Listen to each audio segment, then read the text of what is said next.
हरियाणा और पंजाब की तरफ। हरियाणा पहले देख लेते हैं। हरियाणा में 10 सीटों में से एनडीए को 7, इंडिया गठबंधन को 3, अन्य को 0, यानी कि यहां पर भी बीजेपी जो एंटी इनकम्बेंसी 2 बार की देख रही है, तब भी अगर 7 सीटें लेकर आती है और इंडिया गठबंधन की 3, तो कहीं ना कहीं इंडिया गठबंधन के लिए शायद इतनी अच्छी खबर नहीं होगी। और वोट शेयर अगर देखें, एनडीए 48%, इंडिया गठबंधन 41%, अन्य 11%। पीयूष जी, सबसे पहले तो मैं आपसे पूछूंगी कि कहा जाता है कि हरियाणा का जाट और किसान ये 2 फैक्टर्स रहे इस चुनाव में। आपको लगता है कि कहीं ना कहीं बीजेपी का जो 100% का परफॉर्मेंस पिछली बार था, इस वजह से नीचे आया? जी नाविका जी, यहाँ पे जो जाट का हमने देखा है, जाट इस बार जो है वो इंडिया अलायंस या फिर मैं कहूँ कांग्रेस और वहाँ पे जो आप साथ में लड़ रही है उसकी तरफ है। दूसरा मैं ये कहूँगा जो हरियाणा में सबसे सरप्राइजिंग चीज़ मुझे देखने को मिली कि वहाँ पे जो सिटिंग एमपी थे, वहाँ पे मुझे जहाँ तक ज्ञात है वहाँ पे बहुत सारों के टिकट बदल भी दिए गए हैं। तो वहाँ पे सिटिंग एमपीज के ऊपर बहुत ज़्यादा एंटी इनकम्बेंसी और स्टेट गवर्नमेंट के ऊपर बहुत ज़्यादा हाई एंटी इनकम्बेंसी है। किसानों का मुद्दा वहाँ पे बहुत ज़्यादा हाई है, अग्निवीर का मुद्दा वहाँ पे हाई है, और आपका जो रेसलर्स वाला मुद्दा है वो हाई है। इसी कारण जो है वो बीजेपी जो है अपनी सीटें लेकिन फिर भी सिर्फ 3 सीटें जा रही हैं। आपको लगता है ये सटीक है? जी देखिए, इसमें वही मैं बोल रहा हूँ, इसमें जो सबसे बड़ा फैक्टर ये आता है वो है पीएम मोदी का, जो कि सिर्फ हरियाणा में मैं नहीं कहूंगा, अक्रॉस इंडिया है। पीएम मोदी का फैक्टर जो, क्योंकि अगर हम जब फील्ड पे जाते हैं, मेरी टीम जाती है, जब आप पूछते हैं कि भाई किसको वोट करेंगे, बीजेपी को, जब आप अगला फॉलोअप सवाल आता है बीजेपी को आप क्यों वोट करते, तो सीधा एक वर्ड का जवाब होता है मोदी जी। कमलाकर त्रिपाठी जी, अग्निवीर, किसान, जाट सब कुछ होने के बावजूद अगर प्रधानमंत्री मोदी की लोकप्रियता इतनी ज्यादा है, शायद इसको अंडर एस्टिमेट किया था इंडिया गठबंधन ने। नाविका जी, मेरी बात पिछली बार भी आपने बीच में कट कर दी थी। सुधांशु जी ने जो बोला कि डायरेक्शन सही है, डेस्टिनेशन सही नहीं है, बेसिक चीज है कि इस पोल का न डायरेक्शन सही है न डेस्टिनेशन सही है। It has lost its path. आपको मैं बताऊं, बीजेपी ने महाराष्ट्र में सारे लोगों को, सारी पार्टियों को तोड़ करके उनके फैक्शंस को इलेक्शन कमीशन पे अपने प्रभाव का इस्तेमाल करते हुए उनको ही राइट उन सिंबल के साथ ठहराया। लेकिन उसके बावजूद आपका खुद का पोल जो है वो ये बता रहा है कि वहां पर उसका उनको इफेक्ट नहीं मिल रहा है। और मैं आपको बता रहा हूं कि ये इतना भी नहीं मिल रहा है।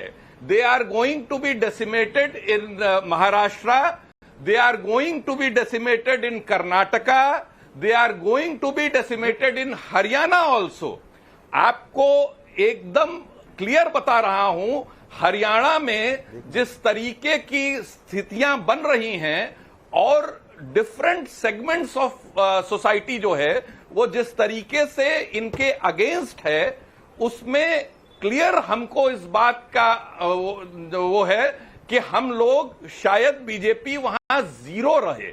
चलिए बिल्कुल, आज से लेकर 4 तारीख तक हम ये सारे अंदाजे लगा सकते हैं। लेकिन अब पंजाब की सीटें भी देख लेते हैं। 13 सीटें हैं पंजाब में, और यहां इंडिया गठबंधन नहीं थी, यहां पर अन्य आम आदमी पार्टी और कांग्रेस अलग अलग लड़े थे। तो आम आदमी पार्टी 4 सीटों पर, बीजेपी 3 से 5 सीटों पर, कांग्रेस पार्टी 4 से 6 सीटों पर, अन्य 0 पर। यानी कि अगर एवरेज ले लें तो 4, 4 और 5 इधर ले लें तो मेरे ख्याल से 13 हो जाती हैं। बीजेपी अगर आम आदमी पार्टी के इक्वल आ जाए, हर्षवर्धन त्रिपाठी, आपको लगता है कि फिर आम आदमी पार्टी के खिलाफ एंटी इनकम्बेंसी शुरू हो चुकी है और कहीं ना कहीं जितने घोटाले हुए हैं और जो एक सिंपैथी गेन करने की कोशिश कर रहे हैं अरविंद केजरीवाल, वो कम से कम जमीन पर लोगों के साथ मैच नहीं कर रहा। देखिए नविका जी, मुझे 2 जो सबसे इंटरेस्टिंग स्टेट लगते हैं और जिसका मैं 4 तारीख को सबसे ज्यादा मेरी नजर रहेगी, पहला है महाराष्ट्र और दूसरा है पंजाब। महाराष्ट्र में भारतीय जनता पार्टी तो अपनी जमीन अच्छे से पकड़े हुए, उसके सहयोगी जो टूट कर आए वो अभी भी उस विरासत को कितना संभाल पा रहे हैं और बार बार ये कहा जाता है कि अगर शायद ज्यादा सीटें भारतीय जनता पार्टी लड़ी होती अपने चुनाव चिन्ह पर तो शायद ज्यादा सीटें और जीती, इसीलिए जो 26-22 का आंकड़ा दिख रहा है। लेकिन एक दूसरा दबाव था कि अगर वो उनको सीटें नहीं देते तो ये कहा जाता उद्धव ठाकरे की तरफ से, शरद पवार की तरफ से कि देखो तुम्हारी हैसियत यही है। शायद वो कंपल्शन था, वो दबाव था।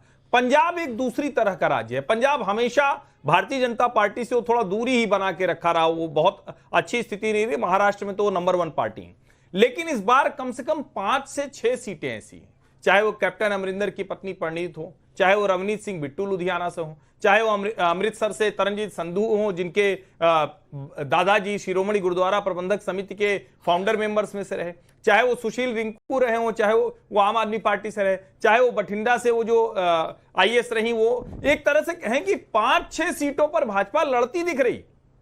4 कॉर्नर फाइट है, 3 नेशनल पार्टीज और 1 रीजनल पार्टी लड़े। ये पंजाब के इतिहास में पहली बार हो रहा है। और आम आदमी पार्टी जो कहते हैं कि एक अचानक उबाल ज्वार या जो भी कह लें, थोड़ा सा तो डेंट पड़ गया है। अब वो ईमानदार, वो कहते ही लोग हंसने लगते हैं कि क्या कह रहे ईमानदार पर डेंट पड़ा है। सबा नकवी जी कहीं ना कहीं जी आप मुझसे पूछ रही हैं, मुझे नहीं नाविका, मुझे नहीं विश्वास हो रहा इस वाले में, क्योंकि मुझे जो बताया गया कि बहुत जगह कैंपेनर्स भाजपा के पहुंच भी नहीं पा रहे हैं रूरल इलाके में। हो सकता है अगर ये आपका सर्वे जो वो समझा दे कि क्या ये सिर्फ शहरी इलाके हैं, क्योंकि ग्रामीण रूरल पंजाब में तो नहीं, और ये बहुत रिलायबल लोगों ने हमें बताया। मैं गई नहीं खुद पंजाब, तो मुझे आश्चर्य है इस फाइंडिंग में सबसे ज्यादा। पंजाब में अगर आप 4-5 दे रही हैं तो देखते हैं अंतिम में क्या होता है। सुधांशु त्रिवेदी जी, लेकिन जिस तरह के कुछ लोग लिए बीजेपी में, चाहे वो आम आदमी पार्टी के एमपी बिट्टू जी जो कांग्रेस के थे, या रिंकू जी जो आम आदमी पार्टी के हैं, क्या इनका फायदा मिल रहा है बीजेपी को पंजाब में? नहीं, आप मुझसे पूछ रही हैं? नहीं, मैं सुधांशु जी से पूछ रही। देखिए, पंजाब में 2 चीजें बहुत स्पष्ट दिख रही हैं।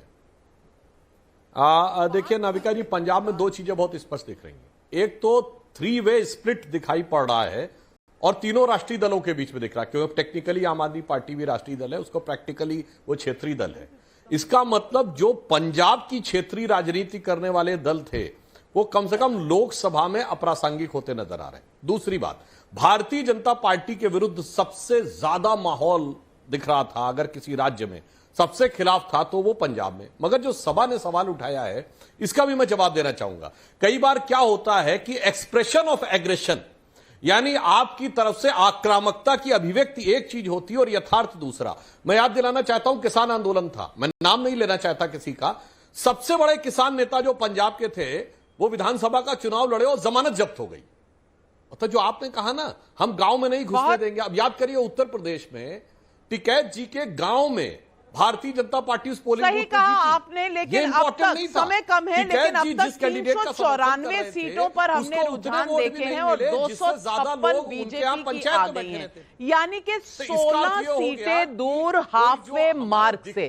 और ये किन राज्यों से आई है? जब इंडिया गठबंधन कहता था साउथ में साफ, नॉर्थ में हाफ, ऐसा कहीं भी होता हुआ नजर नहीं आ रहा है। और